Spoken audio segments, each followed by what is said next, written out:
இன்னைக்கு டே 4ல நம்ம பார்க்க போற சட்னி தக்காளி தனி சட்னி. இது நம்ம வீட்டுக்கு யாராவது திடீர்னு கெஸ்ட் வந்துட்டாலோ இல்ல நிறைய பேருக்கு சமைக்க வேண்டி இருந்தாலோ இந்த சட்னி ரொம்ப சிம்பிளா ஒரு 10 நிமிஷத்துல சட்னி செஞ்சிடலாங்க. வாங்க எப்படி செய்யறதுன்னு பார்க்கலாம். இது செய்யறதுக்கு ஃபர்ஸ்ட் ஒரு 5 காஞ்ச மிளகாய் எடுத்து வெதுவெதுப்பான தண்ணியில ஒரு 5 மினிட்ஸ்க்கு ஊற வச்சிடலாம். இதுக்கு ஒரு பெரிய வெங்காயத்தை கட் பண்ணி வச்சிருக்கேன். ஒரு 5-6 நாட்டு தக்காளி எடுத்து நல்லா கட் பண்ணி வச்சுக்கலாம். இப்போ ஒரு மிக்சி ஜார்ல நம்ம கட் பண்ண வெங்காயம், தக்காளி, ஊற வச்சிருக்கிற காஞ்ச மிளகாய் இது எல்லாத்தையும் சேர்த்து நல்லா வழுவழுன்னு பேஸ்டா அரைச்சு வச்சுக்கலாம். இப்போ ஒரு கடாயில கொஞ்சமா எண்ணெய் விட்டு கடுகு, உளுத்தம் பருப்பு, இடிச்ச பூண்டு, கருவேப்பிலை, ஒரு 2 காஞ்ச மிளகாய் சேர்த்து நல்லா வதக்கிக்கலாம். இது கூடவே நம்ம அரைச்சு வச்சிருக்க பேஸ்டையும் சேர்த்து நல்லா கிளறிக்கலாம்.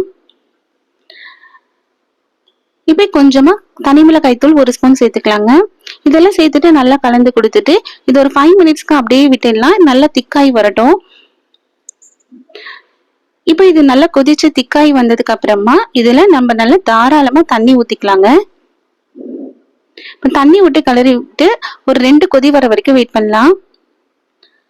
இது நல்லா கொதிச்சு 2 கொதி வந்ததும் இதுல ஒரு கரண்டி அளவுக்கு நம்ம இட்லி மாவு சேர்த்துக்கலாம். இட்லி மாவு தாங்க இதோடைய ஸ்பெஷலே. புளிப்பில்லாத இட்லி மாவா சேர்த்துக்கணும். இப்ப இதுக்கு சட்னிக்கு தேவையான அளவு உப்பு போட்டுக்கலாம். மாவுல ஏற்கனவே உப்பு இருக்கும், அதனால கொஞ்சமா சேர்த்துக்கலாம். இப்ப மாவு சேர்த்துட்டு நல்லா ஒரு கொதி வந்ததுக்கு அப்புறமா அடுப்பு ஆஃப் பண்ணிட்டு கொத்தமல்லி தழை தூவி இறக்கிடலாம்.